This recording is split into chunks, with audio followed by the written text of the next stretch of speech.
What does this day bring, Ata? Sun all day. Actually, my app says it's going to rain at noon. Sun. Rain! Sun! Rain! Listen, I am going to buy my own boat. Who is with me? Give me my fish. Hey, you, down here in the bucket. Me? Do you see another old man looking at me? Stop talking and go back to being a fish. Come and dead me. I will. If I jump out of this bucket, I will slap you with my fin. Slap, slap, slap. You have to stroke it, then poke it. You want to join? Yes. Do I get a wish? No, You just talk. I'm sorry. Is that not like cool enough for you? He would like to apply for a loan. We can only consider a 3-year payback plan. You think I will die in 3 years? No. Oh, she paused. Papa. Catfish is very rare. How much? Priceless. I need a message first. The message is, eat me. We are screwed. Trust me, gambling is like swimming. It's in my DNA. Where is Chloé? I miss his Jesus fish. One thing about being Olu is we always value the ones we love. Wow. So, one trip to Accra, and the man has become a poet. Shut up!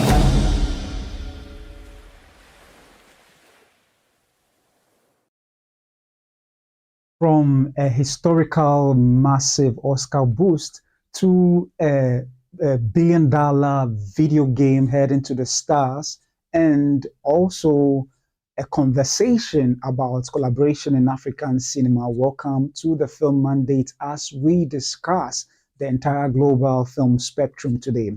And in today's episode, Stories, Hamnet, the Chloé Zhao's directed film, has won the Audience Award at the Toronto International Film Festival, and also the Super Mario Brothers games, the Super Mario Brothers film sequel has been titled the Super Mario Brothers Galaxy Movie, and also Adjetey Anang, one of Ghana's veteran actors and finest one at that, has waded into the debate as to whether Nollywood indeed made Ghana popular or not. We'll be delving into these stories more right here on the Film Mandate. My name is Papa Otu. Stay tuned.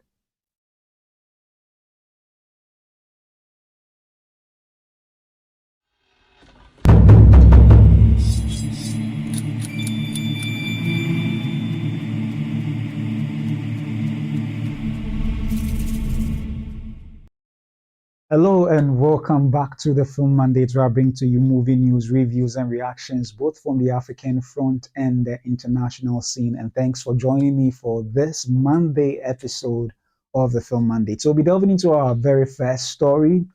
And in today's very first story is about a historical, drama that perhaps most people haven't thought of, and most often than not, the conversation with regards to this particular drama, which is a story centered around the life of Shakespeare. What we really know about is that stories about of this nature always delve into the writer's life, and we always know about the writer. But however, this story actually goes beyond what we know about William Shakespeare, the writer, and focuses around the love story, and particularly a son of Shakespeare, and the son is called Hamnet. And so this is quite an interesting piece, but the interesting aspect of it all is the director in question of this production, and that is Chloé Zhao, who has directed this historical drama and has already made waves by winning an Oscar award, by winning the Toronto International Film Festival Audience Award. I'm already declaring it as winning an Oscar. But we'll come to the reason why perhaps I did mention Oscar. It hasn't won yet, but there is the potential for it to win. So let's just first go into a brief story captured in the Variety online newspaper that speaks about its win. So Hamnet wins Toronto International Film Festival Audience Award, and this written by Clayton Davis. And here it says that Chloé Zhao's Hamnet captured the Toronto International Film Festival's highly coveted People's Choice Award, bolstering its Oscars chances. In addition, Zhao is the first director to win the award twice, coming after her 2020 victory for Nomadland. Since the Academy expanded the Best Picture field in 2009, TIFF Audience Award winners have become reliable Oscar barometers. Films such as Green Book 2018 and Nomadland 2020 went on to claim the top prize, while others like The Fabelmans 2022 factored heavily into award seasons. Only one winner, Where Do We Go Now 2011, failed to secure a Best Picture nom. So every other winner has claimed at least one Oscar. Last year's winner, The Life of Chuck, which Neon delayed to 2025, faces an uphill battle this year to maintain that streak given its June release date, but it could show up in adapted screenplay. So this indeed is a massive win for the Oscar award winner Chloé Zhao, who directed Nomadland and won, the best director for that particular film. And this time around, it looks like the conversation is even coming up more, seeing that this is the second time she has won for that same award in the Toronto International Film Festival. And just as the article did state, the Toronto International Film Festival, particularly the Best Choice Award category, and even generally the awards being given at this festival, has become a measuring stick or a measuring yard to determine as to which films are likely to feature into the Oscars race. And with this particular second win, it does actually point to a very strong indication that it is very likely, or perhaps even a possible done deal, that the film will be nominated for a Best Picture award come the Oscars. And you have Sam Mendes, who directed 1917, and the legendary Steven Spielberg as producers or executive producers of this film. So it comes highly, it comes with a very high, star power behind it, and not just star power, but the fact that these are people who have proven their worth time and time again. So it is indeed an amazing feat for Chloé Zhao to have nabbed this award. And I must say, I know when I say this, people may not agree with me, but I personally did enjoy her film Eternals, even though it didn't receive that critical reception and even the audience reception. And I can understand, seeing that it is a comic book property, but she sort of brought her sensibilities of the indie kind of direction to it. And for me, it did work well. It did ground it in a different, giving it a different vibe that otherwise most Marvel films are seen in. So it is quite an interesting thing. But for her to have won this award shows how powerful of a film director she is. Every film she's done has that strong relatability to it, blending in deep-seated emotions, as you can see in every film, from her Nomadland to even Eternals, and now this.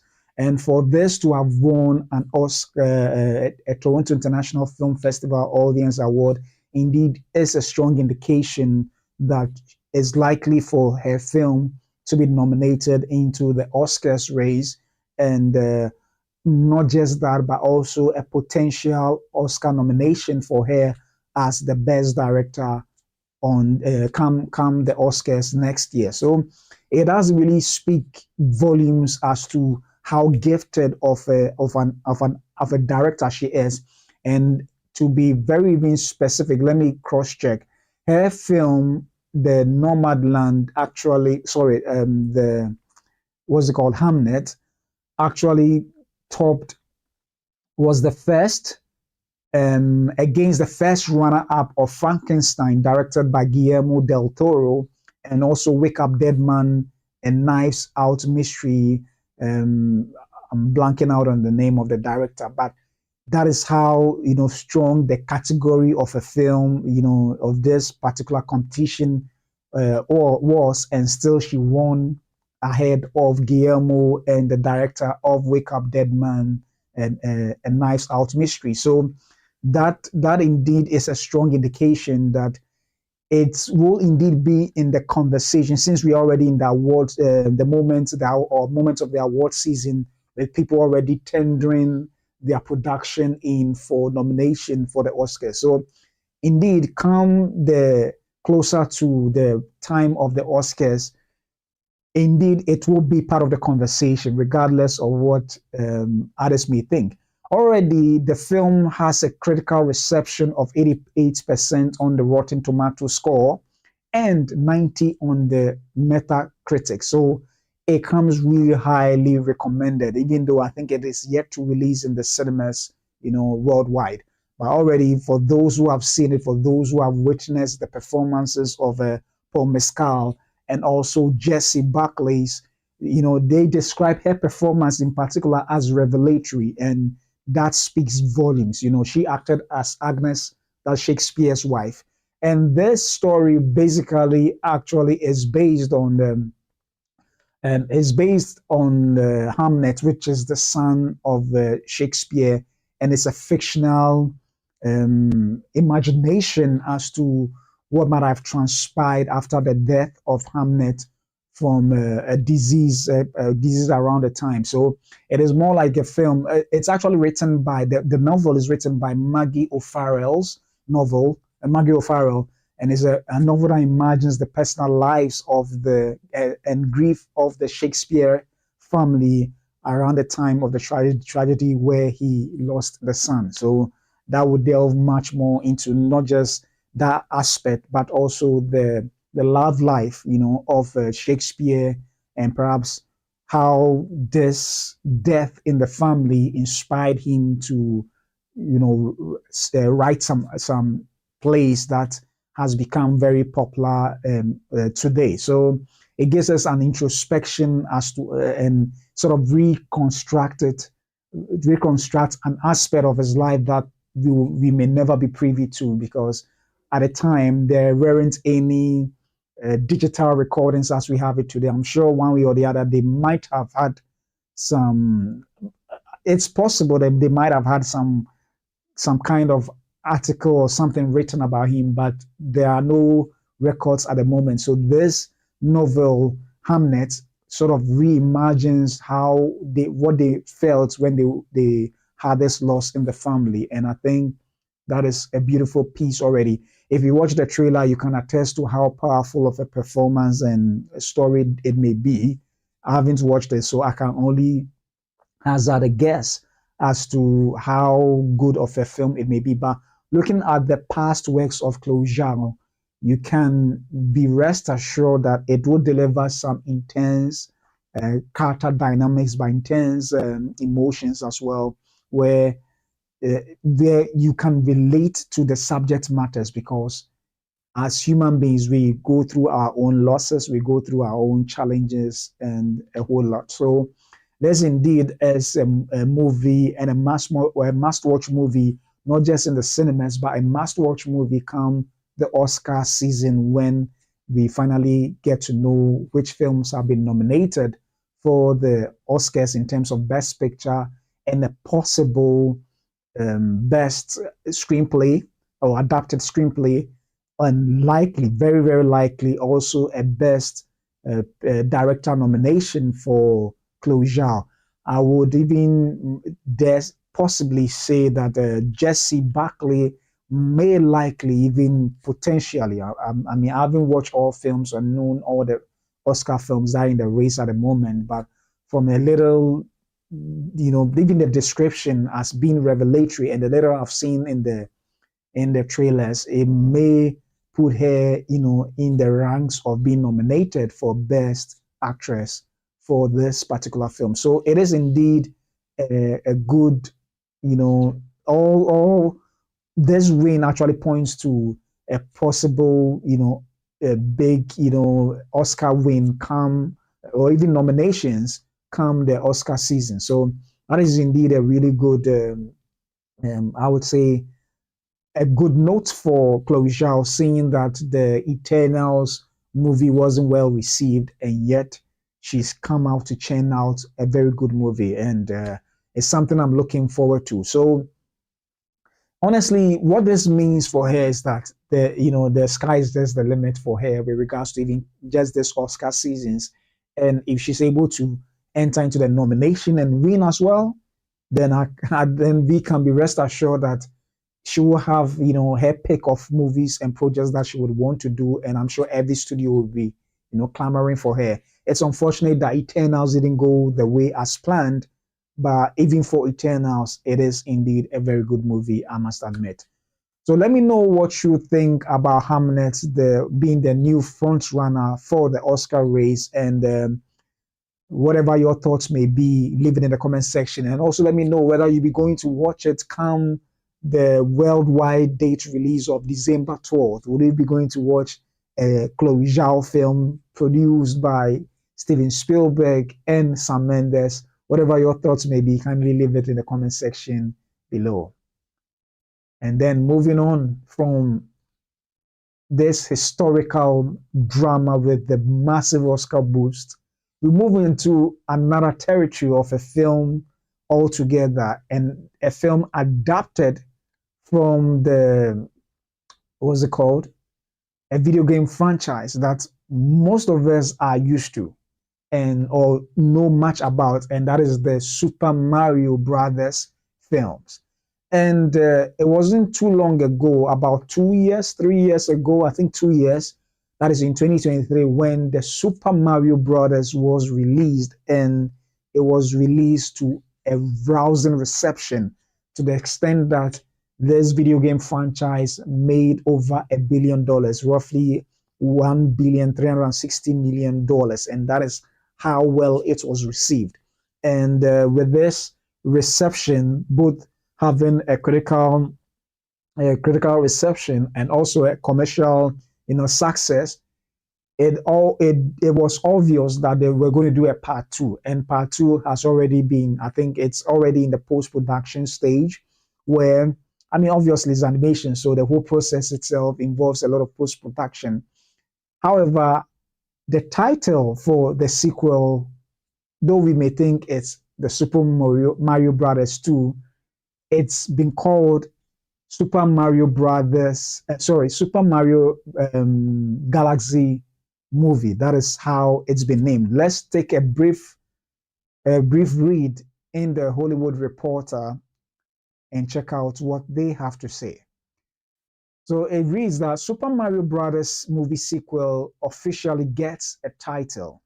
The latest animated pick from Super Mario Brothers universe, with Chris Pratt returning to voice Mario, will be released by Universal in April 2026. And this is written by Ethan Vlessen. And it says that Illumination and Nintendo have titled the animated Super Mario Brothers 2 movie as the Super Mario Galaxy movie. As earlier announced, the voice cast for the next installment will include returning talents like Mario, Chris Pratt, Princess Peach, Anya Taylor-Joy, Luigi, Charlie Day, Bowser, Jack Black, Toad, Keegan, Michael Key, and Kamek, Kevin Michael Richardson. Additional voice cast members will be unveiled at a later date. Aaron Horvath and Michael Jelenic were also earlier revealed to direct the sequel after they helmed the first Super Mario Brothers movie released 2023. The second tentpole from the Super Mario Brothers universe will be released by Universal Pictures on April 3rd, 2026 in the US and other world markets. The animated pick will be released on July 24th, 2026 in Japan, with select territories rolling out that month. So that seems to be a very interesting and exciting development with regards to this particular project. And Mario Brothers, the Super Mario Brothers game has been one of the most, what I say, played video game franchise ever, in different formats and in different on different consoles. And one of the obvious, what pointed to the obvious fact that it's a widely known game franchise, aside the movie being well directed and made, was the numbers as shown, $1.36 billion. And that is a massive win, I must say, a very massive win for the video game, franchise industry as a whole, in terms of it being adapted to the movie. Because as we've witnessed over time, a lot of films haven't performed well over the period of more than a decade, from even there are several that you can name that have not performed well, but for this very past, let's say over 5-6 years, we've seen certain video game adapted films doing well at the box office. And this particular one blew everything out of the water. That is the Super Mario Brothers movie, blew everything out of water, stressing on the fact that video game franchise can also be very good and also, be a record breaker. And that is what the Super Mario Brothers has done. So it is of no surprise that the part 2 was announced, and not just that, but it was going to also explore certain aspects different aspects of video games that exist, or different titles of video games that exist within the Super Mario Brothers franchise. And what they are pursuing now, being the Super Mario Galaxy movie, is actually going to explore some of the titles, particularly Super Mario Galaxy, the 1 and 2, which came around 2010. So, it is a well-beloved game as well, which did, make a lot of, it was really, I wouldn't say viral, but a lot of people played that game. Let me put it that way. So, and this game was released around 2010 which was a sequel to the Super Mario Galaxy. So it is something that we'll be exploring very much in this game. And with this one, the story will revolve around the Mario as he pursues the Koopa King. For those who know the game, they would know what those characters are. And Bowser, which indicates Jack Black's return. Bowser, we had Bowser in the first one, but it also will have him in this one as well. Likely the other characters that were mentioned in the articles, Princess Peach and all other things. But this time around, they will be exploring space as compared to that magical world that they found themselves in. So it's going to be quite interesting to see what it's more or less like exploring outer space, just as we have in the Marvel's cinematic universe, where you have the Guardians of the Galaxy exploring their own universe. But this time around, this will be within the context of the video game, and it's going to be quite interesting to watch. And I must say, seeing how well the first one did, and having the directors of the first one returning, the writers and directors of the first one returning to helm these two, the potential for it to also be critically received again and have good critical reception as well as a box office hit on their hands is very, very high. And I'm very certain that they will do a good job with this as well, to keep on the winning streak as we all want it to be, so that we can have our beloved games that started way earlier, even some of them way before we were born, to be turned into a video game, a film franchise. And that is what we are all hoping to have that achieved. So you have Aaron Horvath and Michael Jelenic returning to direct with Chris Meledandri, Illumination, and Shigeru Miyamoto of Nintendo producing. So these are well-vested people in their field, in their own right, returning to helm this property. So I think it's going to be very good, seeing the performance of the first one and ensuring that these two return.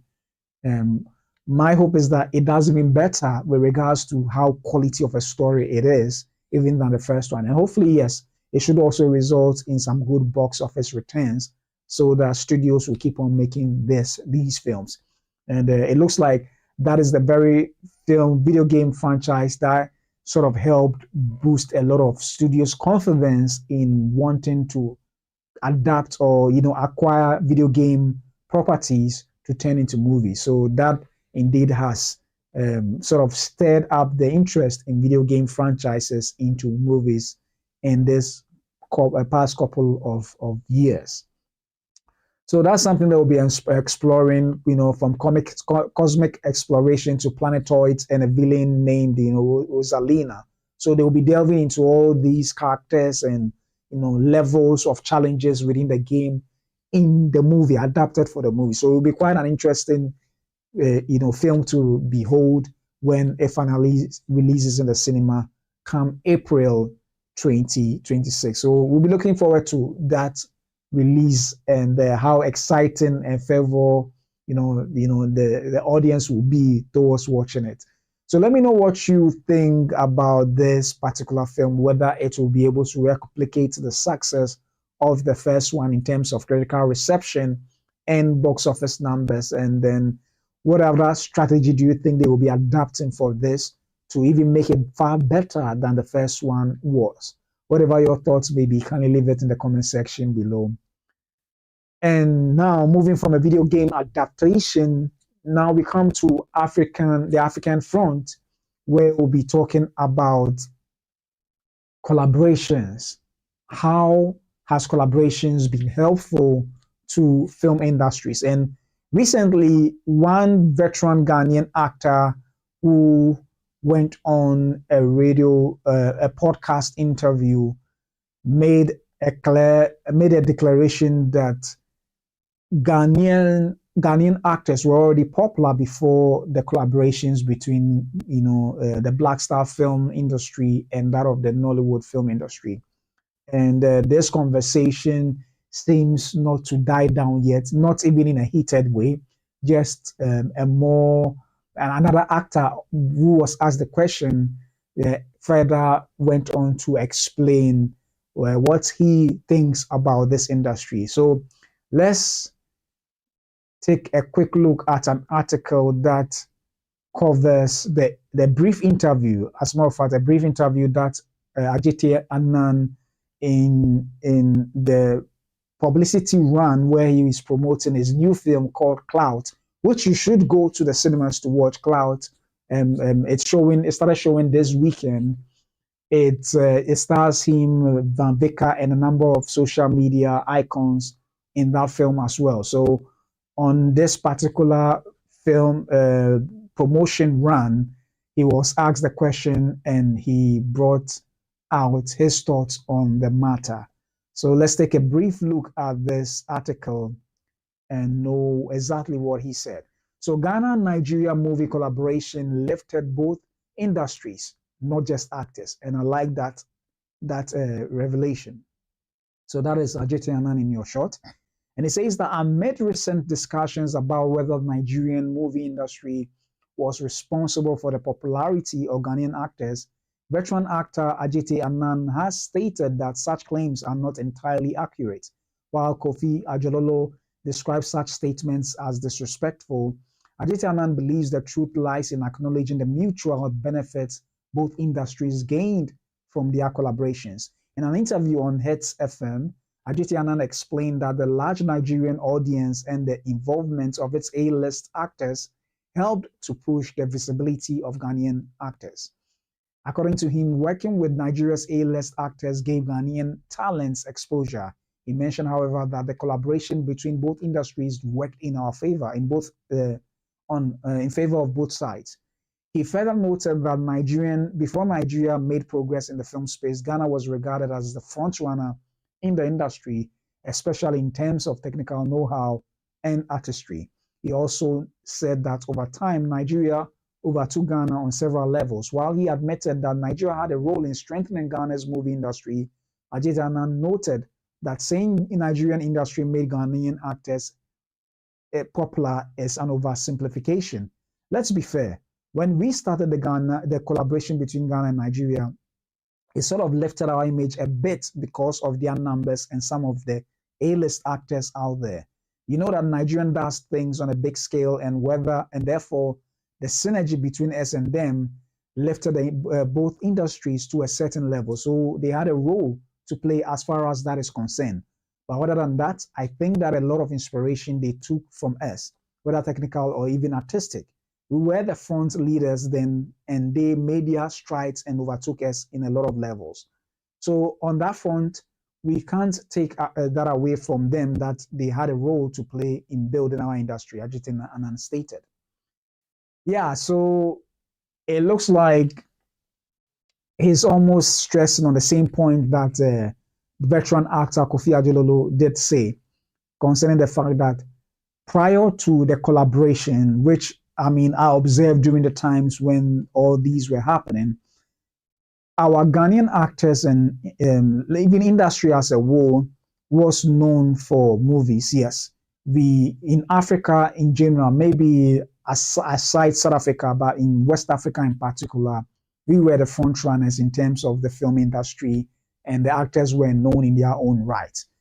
And admittedly, when the collaboration did happen, just as he stated, because of how vast their industry is, it did indeed bring more attention to who we were to their audiences, and particularly for the lovers of Nollywood films.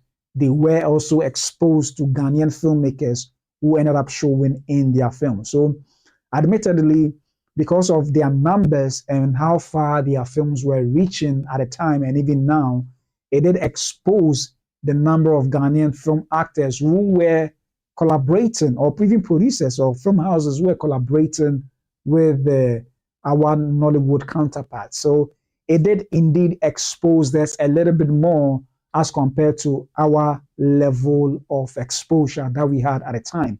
So indeed, for anybody to state that the Nollywood made Ghanaian actors or industry popular is an oversimplification. However, they did contribute,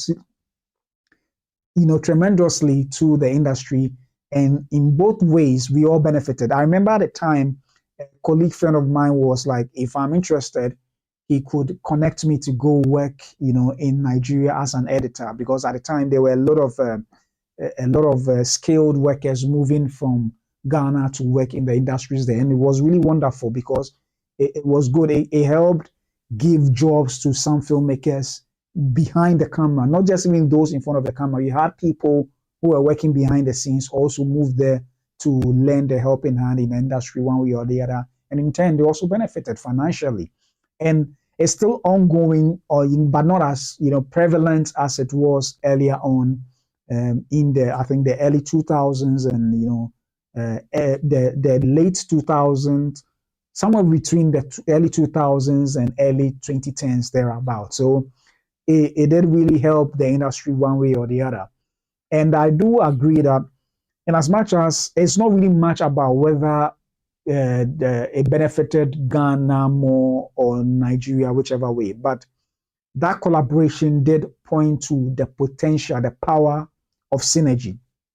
And I think we should go beyond whether Nollywood made Ghana popular or not. That is not the issue we should pay attention to.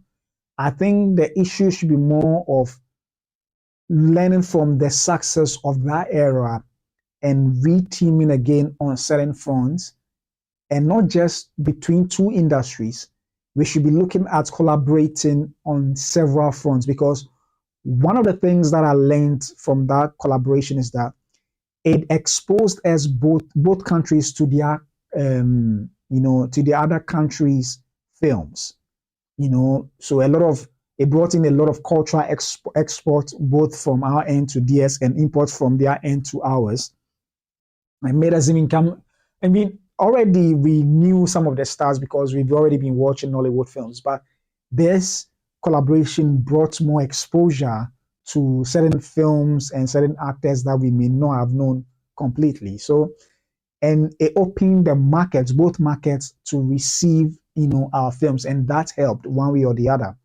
And I think, yes, in as much as it should expose a lot of films to each other's countries, the governments of the day need to put in, policies to ensure that everything is properly regulated. But then I think the lessons learned in there that brought a lot of success should be gleaned and worked on again and expand the collaboration, not just between two nations, but we should look at a regional, or as I would always advocate for, a continental film market integration, because that is what we need for us to make those monies back and then recoup it and invest it into other films to enhance the production value. We will need a market bigger than our individual markets. Our individual markets are too small of a market to help build a very sustainable industry. An African film integrated market from all the nations would indeed help strengthen the film ecosystem and make us more formidable to compete with the West, the East, and all others. And that is something I think that the film associations of all these countries in Africa should learn from, that particular collaboration that happened within that era, and make it work even in today, particularly as we are faced with a lot of challenges from the digital space and other film markets invading into our country. So that is something I think that they should particularly focus on and get that done. So it is indeed an interesting conversation that is going on, and I think it's good. I don't know about the both sides, whether they are competing negatively, but I think it should be stripped of all this negativity, and rather we should look at how best we can harness this synergy to make Ghana, Africa, Nigeria, whichever country, film industry, a formidable one. Let's team up as an African, integrated film market and change our industries one time. And we can do that. The power lies within us. We can do that. We can make this happen. So let me know what you think with regards to this debate going on, whether Nigeria, Nollywood made Ghanaian actors popular, or, whichever way. And let me know and leave your thoughts in the comment section below. So with this, and today being a Monday, obviously, I will not leave you without telling you which films performed massively over the weekend in terms of the box office. So we'll delve into it right away. So from the very first, from the North American box office, let's take a look at the first 10 films and how well they performed over the weekend. So the Demon Slayer Kimetsu no Yaiba Infinity Castle, the anime, has made $70 million domestically in the US. And that is quite amazing. That is quite amazing. And it was at number one for, I think, 8 weeks or so in Japan. So you can imagine how big of a film it was back in the Asian region. So at number two, dropping from number one, is The Conjuring Last Rites, which has made $26 million, $26.1 million this weekend, adding to the complete, to the domestic gross of $131,053,084. And number three, we have Downtown Abbey, the grand finale, which has made $18.1 million. Number four, The Long Walk made $11.5 million for its domestic opening first weekend. Toy Story, which is the re-release, 2025 re-release, has made $3.5 million. And number six, dropping from number three, is Weapons. It made $2,725,000, and the total domestic now is $147,451,801. Number seven, dropping from number two, is the Hamilton 2025 release, so re-release, and it has made $2.2 million this weekend, and a domestic total of $14,957,531. Number nine, we have Spinal Tap 2, The End Continues, which is its first time in the cinemas, and it has made $1,674,926. And number 10, we have The Sound of Music, the 60th anniversary. It has made $1,486,231. So yeah, so that is how exciting of a film it is this instant. Okay, so then let's also move on to the global domestic box office and see what the movies have performed to be. Yeah, so at the international, let's take a look at the international box office revenue for the top 10. So at the top 10, we still have Neza 2. Nothing has changed actually from last week. Neza 2 is still on number 1. Number 2 is Lilo and Stitch. So Neza 2 has made $1,902,337,333. Lilo and Stitch is still at number 2 with $1,036,053,538. And number 3, we have a Minecraft movie, which has made $957,849,195, which is also another video game franchise. Jurassic World Rebirth is still at number 4 with $862,169,712. And number 5, you have How to Train Your Dragon, which has made $633,083,364. F1 the movie, the Brad Pitt starrer, has $623,297,148 as its worldwide gross. And number 7, we have Superman, which has made $615,084,002. And number 8, we have Mission Impossible: The Final Reckoning, starring Tom Cruise, has made a total worldwide box office of $598,056,261.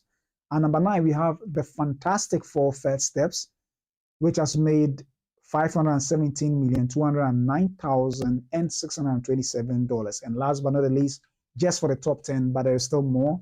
I'm just taking for the top 10. It has made Captain America Brave New World has made $415,101,577 as we speak. So yeah, this is the total box office for this particular weekend. I will leave the link in the comment section so that you can take a look at the total, the complete one, for your own education if you so choose. So all too soon, we have come to an end of this episode of the Film Mandate, and thanks for joining me. And I'll be coming your way next time with another exciting episode of the Film Mandate. My name is Papa Otu, and I'll see you soon.